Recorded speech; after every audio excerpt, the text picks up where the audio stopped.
we're going to talk about, our TMP is going to talk about two things, the relationship between US and China and how they're affected by the Tabori that China is planning on, is planning currently one of the largest plants in the world, and how does it affect Africa and Africa and Asia, and also how does it affect the relationship between the United States and China. And we're gonna look at this on three lenses, well actually two, but they are mixed together. Political and historical are mixed together, and another lens is economics, and now we'll introduce the Cold War. So since we are talking about the relationship between China and America, we have to talk about the Cold War. And we all know that the Soviet Union is a famous society country in the past. At the beginning of the Cold War, the Soviet Union draw China and other socialist countries in, but in the 1970s there is economic maybe something wrong with the economic of the world. So America decided to draw China in, and so China and America made friends with each other, and they have some corruption with at the economic and some cultural like that. So now moving on to foreign aid rivalries. So as we all know that the US and China are the two of the world's largest economies today. And there have been intensifying rivalry on foreign aid, which measures how the United States and China has contributed for the foreign aids to African and Southeast Asian countries. So first speaking about the United States foreign aid, they have actually offered aid to Southeast Asia, Africa, and Arab nations. And since 1980s, over 12 billion US dollars have been contributed and went to sub-Saharan countries.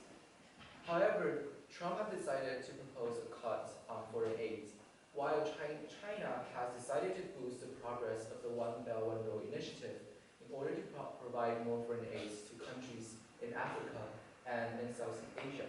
And according to aid data, China is running close to the United States on foreign aid, surpassing in a short period of time. And provided support and loan to Kenya, Ethiopia, and Egypt, and with their clean energy and infrastructure such as railway in Kenya. However, this is what we know as a bilateral relations. So the African and Southeast Asian countries has open market and trade to China and the United States. And also, they are full of resources, so China and America is also able to gain from the foreign aid progress.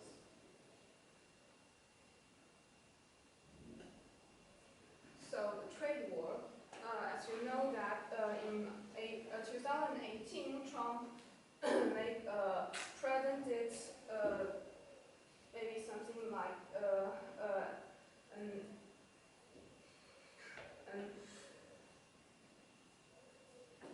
asked to make something that they think Americans think that China will take their joint trade countries in the world. So America made something like improve the trading to China. So African and Asian countries would benefit because the trade war, I think, since trade war have something bad to China economy, and China maybe promote the cooperation with Africa and Asia. They may promote the Tabori much than before. So the economic with China and Asia and Africa will be prominent, and many countries will benefit.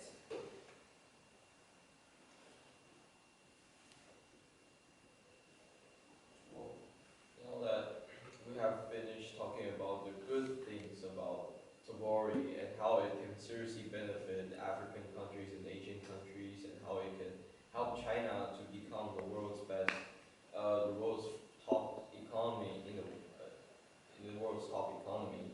Well, let's talk about the negative impacts of Tabori. Now, have you ever seen a factory running in a place? And have you ever witnessed, after it running for years, how the polluted the area was? And imagine Tabori as a super big, a country size of a factory. It actually pollutes a lot of things. Now, in here, I wrote decreasing biodiversity is because, well, to have the infrastructure built for Tabori to run, they actually cut down a lot of forests, a lot of habitats of animals.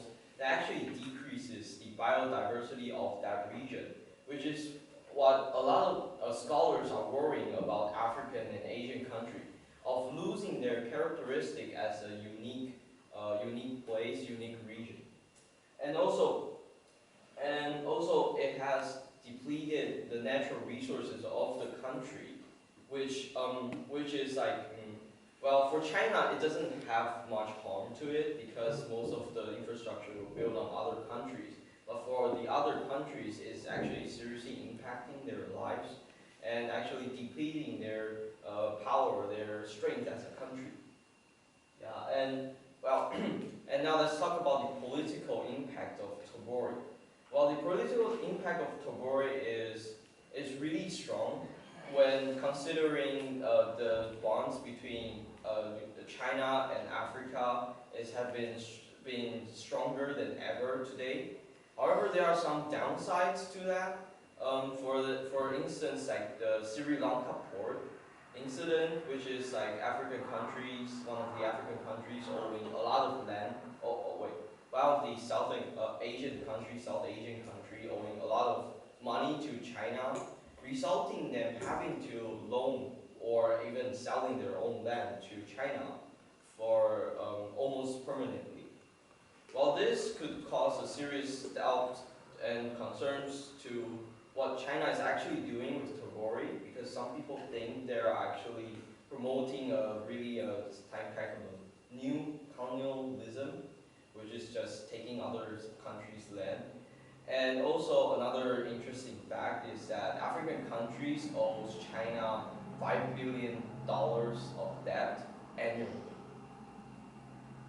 Now it's my part. I'm going to talk about the problems of refugees and how has the One Belt One Road initiative and the United States helps the refugees.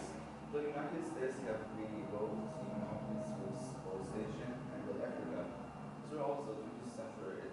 American conflicts in Asia resulted in a large population of homeless people and due to national conflicts with many countries in Asia in the second part of the 20th century. Besides, many countries around the United States, like Mexico and Canada, also has contained refugees. And they always go through the United States border. As for China, the One Belt One Road initiative provides job opportunities. For example, the One Belt One Road initiative helped build railways in Africa. Many refugees are hired and provided with food and a living area. I will take another example, like a factory called Hanxin. It builds factories in Africa, and most of the workers are refugees, and the number of the workers are 2 times larger than the workers in mainland of China. And for the United States, it also provides financial assistance for the refugees in both African and Asian. So the intense relationship between the United States and China has been prolonged because due to the tension and escalating competition between both the world's largest economies. So what we should do is seek for solution to this intensifying relationship.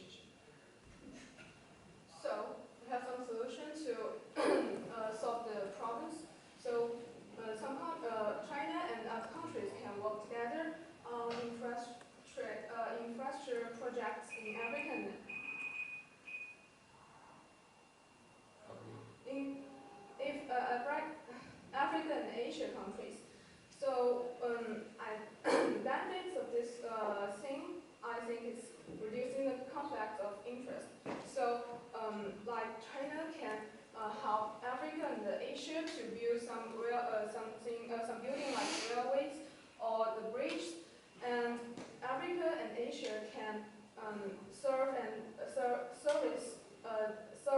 themselves. So it reducing some some conflicts of the buyers and sellers. And the other one is contribution towards infrastructure in Asia and Africa. So since these countries work together and they promote they can improve those two countries, people in those two countries' living conditions, and also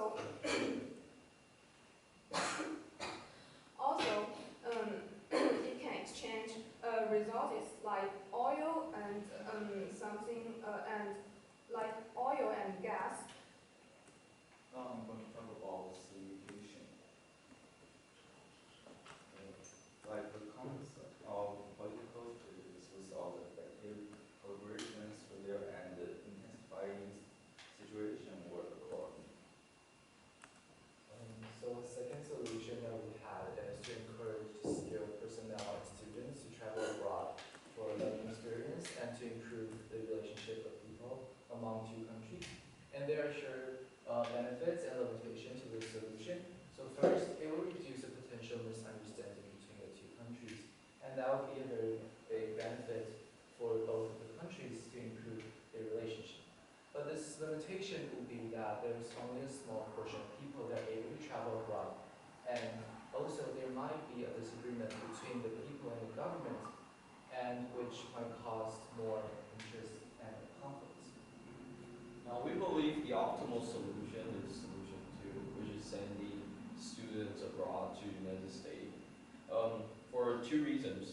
The limitations are really not very strong, since we figure that with increasing globalization, the reducing, because some students wouldn't be able to travel abroad, but with the increasing globalization, they will still experience knowledges and ideas about abroad cases about United States. So maybe they will still be able to accept the knowledges, the ideas, come from the conflicts, and maybe understanding them and trying to solve it or trying to understand each other. And the another reason is that we believe that these students that were sent abroad will come back to China and maybe help China with their government, with their technology, and help improve the relationship between the two countries. It will be all in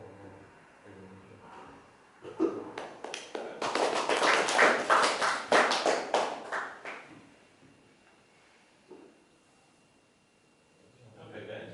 Does anyone just ask a question first? Billy, in the future, what would you like to change in your team's presentation? So I would say that I would like to see changes in how we could include more possible solutions and more detail, so that we can give a more full understanding of the solutions to the audience, and that will also give us a more optimal solution to our end of our team. Rose, in what way did you improve your ability to work with a group as a result of this project? So